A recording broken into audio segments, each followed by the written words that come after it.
Good morning student. Electrician trade first year और second semester के छात्रों के लिए इल्यूमिनेशन चैप्टर के अंतर्गत हमने लगभग 90% तक थ्योरी कंप्लीट कर ली है। आज हम आपको इस चैप्टर से संबंधित ऑब्जेक्टिव प्रश्न हल कराएंगे। ज़्यादातर ऑब्जेक्टिव अगर आपने वीडियो क्लास ध्यान से पढ़ा होगा तो आपको सीधे सीधे उनके उत्तर पता होंगे, क्योंकि जो थ्योरी होती है और थ्योरी पे जो आधारित ऑब्जेक्टिव प्रश्न बनता है वो फैक्ट पे आधारित होती है। फैक्ट मतलब उसका एक तथ्य होता है, जैसे दिन है तो दिन को दिन ही कहेंगे, उसके पीछे और कोई लॉजिक तो है नहीं। इसी प्रकार से जो इस अध्याय से संबंधित हमने आपको थ्योरी पढ़ाया है उससे संबंधित हम लोग ऑब्जेक्टिव प्रश्न हल करते हैं। तो पहला जो आपको क्वेश्चन दिखाई दे रहा है, पहला क्वेश्चन देखिए ध्यान से, ये मैंने पेन से दिखा रहा हूँ आपको। ल्यूमिनस फ्लक्स पूछा जा रहा है कि ल्यूमिनस फ्लक्स की इकाई क्या है, अर्थात ल्यूमिनस फ्लक्स का मात्रक पूछा जा रहा है और इसके 4 विकल्प दिए गए हैं। पहला कैंडल पावर, सेकंड लक्स, तीसरा ल्यूमेन, चौथा मीटर कैंडल।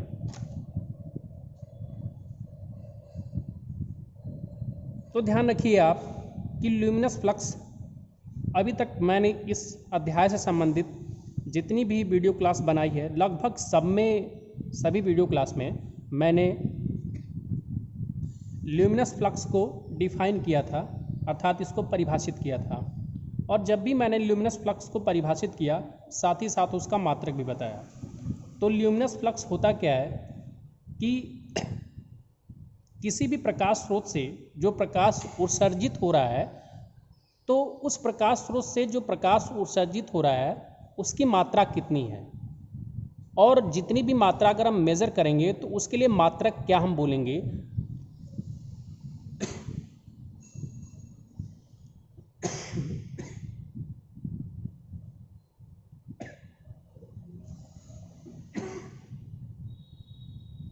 तो देखिए, प्रकाश स्रोत की जो मात्रा होती है उसका मात्रक होता है ल्यूमेन। तो ल्यूमिनस फ्लक्स का जो मात्रक हो जाएगा वो क्या होगा, ल्यूमेन। इसमें 4 विकल्प दिए गए थे। पहला विकल्प दिया गया था कैंडल पावर, सेकंड विकल्प दिया गया था लक्स, तीसरा विकल्प दिया गया था ल्यूमेन, चौथा विकल्प दिया गया था मीटर कैंडल। तो साथ ही साथ इन चारों विकल्पों पे भी मैं आपको एक्सप्लेन कर देता हूँ कि बाकी 3 विकल्प क्यों नहीं होंगे। तो पहला जो विकल्प है कैंडल पावर, तो कैंडल पावर जो है किसी भी प्रकाश स्रोत की पावर है। जैसे एक कैंडल अर्थात एक मोमबत्ती की पावर क्या है तो उसको हम एक कैंडल पावर बोलते हैं। इसी प्रकार से अगर कोई बल्ब है तो उसका एक अलग कैंडल पावर होगा। तो कैंडल पावर प्रकाश स्रोत को बताता है, जबकि ल्यूमिनस फ्लक्स उस प्रकाश स्रोत से जितनी भी प्रकाश की मात्रा उत्सर्जित होती है उसको बताता है। तो ल्यूमिनस फ्लक्स की इकाई तो इसमें ल्यूमेन होगा, अर्थात पहले प्रश्न का विकल्प क्या हो, कौन सा सही होगा, ग वाला विकल्प अर्थात सी। लेकिन मैं जैसे आपको 3 विकल्प पे चर्चा कर रहा हूँ कि कैंडल पावर को आपको बता दिया गया। लक्स किसका मात्रक है, ल्यूमिनस इंटेंसिटी का मात्रक है, अर्थात ज्योति तीव्रता का मात्रक है, जिसका मात्रक एक और भी होता है ल्यूमेन प्रति मीटर स्क्वायर या लक्स भी बोलते हैं। तो ये तो आपका ज्योति तीव्रता का मात्रक हो गया है। मीटर कैंडल भी प्रकाश स्रोत का पावर है, जैसे कि कैंडल पावर होता है उसी प्रकार से एक मीटर कैंडल भी होता है। तो एक बात तो पता चल गई कि ल्यूमिनस फ्लक्स की इकाई क्या है, ल्यूमेन है। बाकी 3 विकल्प के बारे में मैंने आपको बता दिया। दूसरा जो प्रश्न है उसमें देखिए पूछा जा रहा है कि ल्यूमिनस इंटेंसिटी की इकाई क्या है, और अभी पहले ही प्रश्न में मैंने आपको अन्य विकल्पों पे जब चर्चा की थी तो थोड़ा सा इसका भी जिक्र हो गया था। तो ल्यूमिनस इंटेंसिटी का आपको इसमें मात्रक पूछा जा रहा है।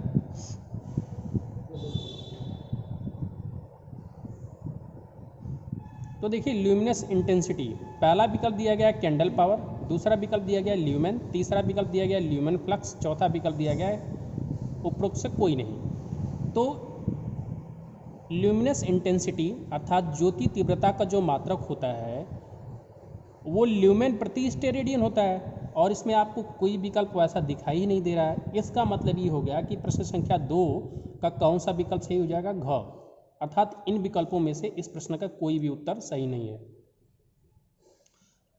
और अभी मैंने ऊपर वाले प्रश्न में बताया ही था कि ल्यूमेन जो है ज्योति फ्लक्स का मात्रक है, अर्थात ल्यूमिनस फ्लक्स का मात्रक है, और कैंडल पावर प्रकाश स्रोत को बताता है, उसकी पावर को बताता है, और ल्यूमेन फ्लक्स जो है ये किसी का मात्रक नहीं है। अब तीसरा जो है आपसे पूछा जा रहा है सॉलिड एंगल की इकाई क्या है, अर्थात घन कोण का मात्रक क्या है। तो जब मैंने आपको ज्योति तीव्रता बताया था तो उसमें बताया गया था कि घन कोण क्या होता है। वैसे मैं आपको इस प्रश्न के लिए सबसे पहले उत्तर दे देता हूँ कि सॉलिड एंगल का जो मात्रक होता है वो स्टेरेडियन होता है, क्योंकि एंगल का मात्रक होता है रेडियन और सॉलिड एंगल का मात्रक क्या होता है, स्टेरेडियन। एसआई पद्धति में एंगल का मात्रक होता है, कोण का मात्रक होता है रेडियन, जबकि घन कोण का मात्रक क्या होता है, स्टेरेडियन। तो तीसरे प्रश्न का सही उत्तर क्या हो जाएगा, ख।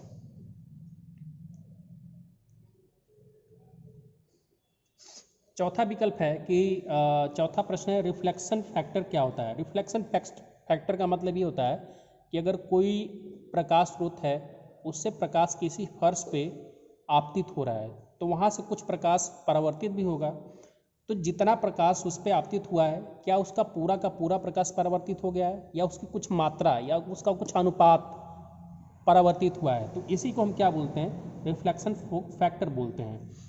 तो रिफ्लेक्टेड लाइट का मतलब है कि परावर्तित लाइट की मात्रा, और इंसिडेंट लाइट का मतलब है आपतित लाइट अर्थात आपतित प्रकाश, जो प्रकाश स्रोत से फर्श पर गिरा है प्रकाश। तो इसका विकल्प कौन सा सही हो जाएगा, क, रिफ्लेक्टेड लाइट बटे में इंसिडेंट लाइट। पांचवा प्रश्न है कि रोशनी के लिए कौन से लैंप अधिक प्रयोग में लाए जाते हैं। तो सबने देखा है, कॉमन सी बात है कि सबके घर में जो है ज़्यादातर टंगस्टन फिलामेंट लैंप का उपयोग होता था। तो इसमें जो 3 विकल्प दिए गए हैं, पहला विकल्प दिया गया कार्बन फिलामेंट लैंप, चौथा बी विकल्प दिया गया आर्क लैंप, और तीसरा विकल्प दिया गया टंगस्टन फिलामेंट लैंप। हालांकि अब तो घरों में एलईडी बल्ब भी प्रयोग हो रहे हैं, लेकिन इन तीनों विकल्पों में से अगर पूछा जाए कि कौन सा ज़्यादा प्रयोग होता है तो आर्क लैंप किसी घर में प्रयोग आपने नहीं देखा होगा, कार्बन फिलामेंट लैंप का भी नहीं देखा होगा, टंगस्टन लैंप सबसे ज़्यादा होता है। तो इस प्रश्न के लिए उत्तर क्या हो जाएगा, टंगस्टन फिलामेंट लैंप। प्रश्न संख्या 6 है कि कार्बन फिलामेंट लैंप प्रयोग किए जाते हैं। तो देखिए जो कार्बन फिलामेंट लैंप के बारे में हमने आपको इस चैप्टर में डिटेल में पढ़ाया था कि कार्बन फिलामेंट लैंप को कार्बन फिलामेंट लैंप क्यों बोलते हैं, क्योंकि इसमें जो फिलामेंट होते हैं वो कार्बन के बने होते हैं। तो और दूसरी बात ये है कि ये जो लैंप है ये बैटरी चार्जिंग के लिए प्रयोग किया जाता है, क्योंकि ये वोल्टेज ड्रॉप करा देता है। सातवां जो प्रश्न है कि सिनेमा प्रोजेक्टर में कौन से लैंप प्रयोग किए जाते हैं। तो सिनेमा प्रोजेक्टर में कार्बन आर्क लैंप प्रयोग किए जाते हैं।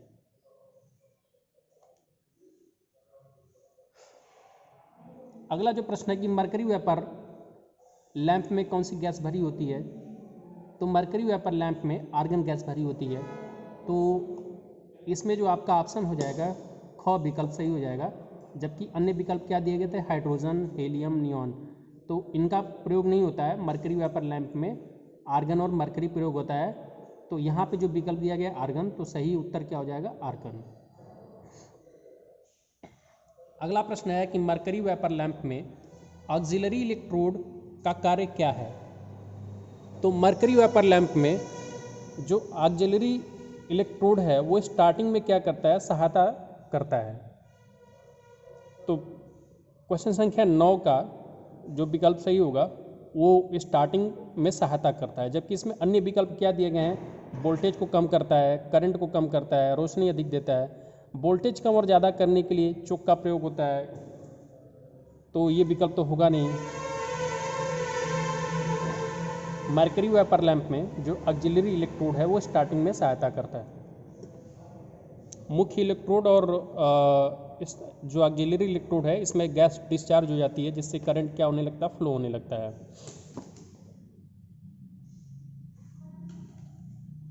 अगला क्वेश्चन है कि मरकरी वेपर लैंप बनाए जाते हैं, तो इसमें पहला विकल्प दिया गया MAT टाइप, MA टाइप और ABT टाइप। तो जब मरकरी वेपर लैंप आपको पढ़ाया गया था तो उसमें मरकरी वेपर लैंप कितने प्रकार के बनाए जाते हैं ये आपको बताया गया था।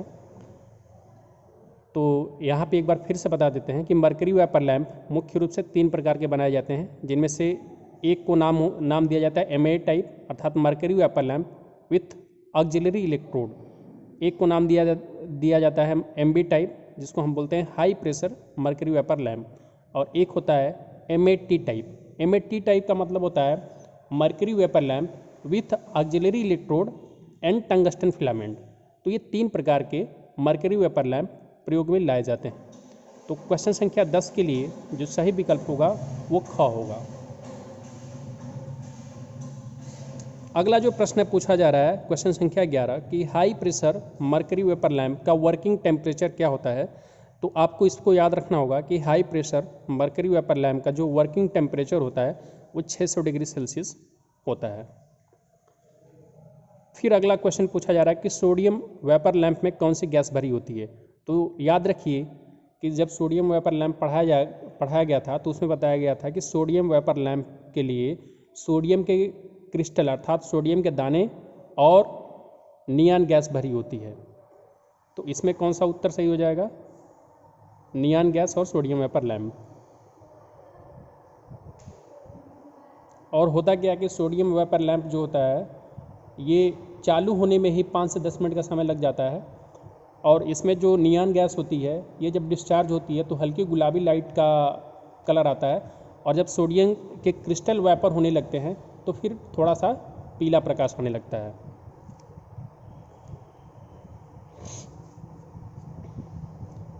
अगला प्रश्न है कि सोडियम वेपर लैंप में 2 इलेक्ट्रोड होते हैं वो किस प्रकार के होते हैं। तो इसमें जो पहला विकल्प दिया गया है ऑक्साइड कोटेड टंगस्टन के होते हैं, ऑक्साइड कोटेड कार्बन के होते हैं, ऑक्साइड कोटेड नाइक्रोम के होते हैं, ऑक्साइड कोटेड यूरिका के होते हैं। तो जो सोडियम वेपर लैंप होते हैं इनमें जो 2 इलेक्ट्रोड प्रयोग में लाए जाते हैं वो ऑक्साइड कोटेड टंगस्टन होते हैं, अर्थात उन पे जो सोडियम वेपर लैंप में जो 2 इलेक्ट्रोड होते हैं वो टंगस्टन के होते हैं, उन पे कोटिंग कर दी जाती है किसकी, ऑक्साइड की। अगला जो क्वेश्चन है जिसके बारे में अभी थोड़ा सा पहले आपका उसके प्रकाश के बारे में चर्चा भी हो गई थी और यही प्रश्न पूछा भी गया है कि सोडियम वेपर लैंप के प्रकाश का रंग क्या होता है। तो इसमें पहला विकल्प है नीला, दूसरा है लाल, तीसरा है पीला, चौथा है सफ़ेद। तो सोडियम वेपर लैंप का जो प्रकाश का कलर होता है वो पीला होता है। अगला क्वेश्चन है कि सोडियम वेपर लैंप का वर्किंग टेम्परेचर कितना होता है।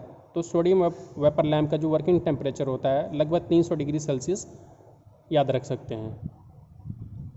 फिर अगला क्वेश्चन है कि कौन सा लैंप पूरी तरह लाइट देने में अधिक समय लेता है। तो इसमें जो पहला विकल्प है सोडियम वेपर लैंप, दूसरा विकल्प है मरकरी वेपर लैंप, तीसरा विकल्प है टंगस्टन फिलामेंट लैंप और चौथा विकल्प है नियॉन लैंप।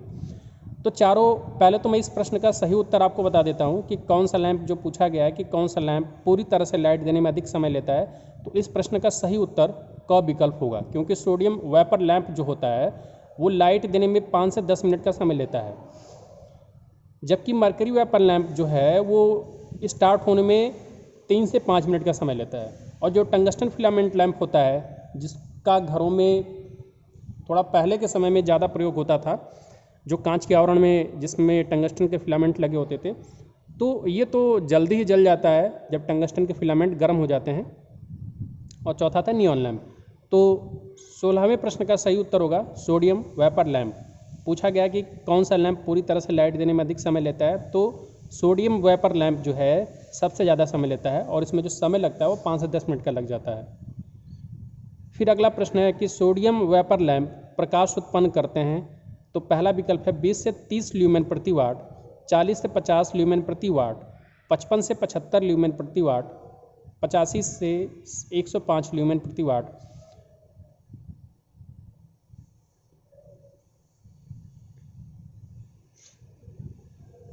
तो इस प्रश्न का सही उत्तर होगा क 20 से 30 ल्यूमेन प्रति वाट।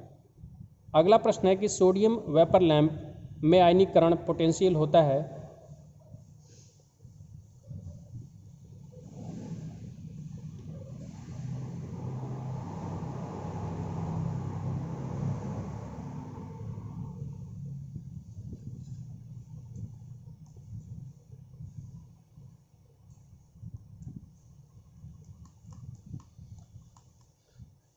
तो इसका आप लिख सकते हैं 5.12 वोल्ट। अगला क्वेश्चन है फ्लोरोसेंट ट्यूब में कौन सी गैस भरी होती है। तो फ्लोरोसेंट ट्यूब अर्थात कि जिसको हम जो रॉड वाली लाइट आती थी उसको हम फ्लोरोसेंट ट्यूब कहते हैं, उसमें जो गैस भरी होती है वो मरकरी तथा आर्गन भरी होती है। तो इस प्रश्न का सही उत्तर क्या हो जाएगा, मरकरी तथा आर्गन। अगला क्वेश्चन है कि फ्लोरोसेंट ट्यूब में चोक का मुख्य कार्य क्या है। तो जो फ्लोरोसेंट ट्यूब होता है अर्थात जो रॉड वाली लाइट पहले जो 3 फीट की लगभग प्रयोग की जाती थी तो उसको फ्लोरोसेंट ट्यूब लाइट बोलते हैं। तो फ्लोरोसेंट ट्यूब लाइट में एक चोक का भी इस्तेमाल होता था। ये जो चोक है इसका काम क्या होता था कि अधिक वोल्टेज को देना तथा करंट को सीमित करना। अगला जो प्रश्न है कि रनिंग अवस्था में स्टार्टर के क्रॉस वोल्टेज कितनी होती है। पहला विकल्प है 110 वोल्ट, दूसरा है 180 वोल्ट, तीसरा है 220 वोल्ट, चौथा 0।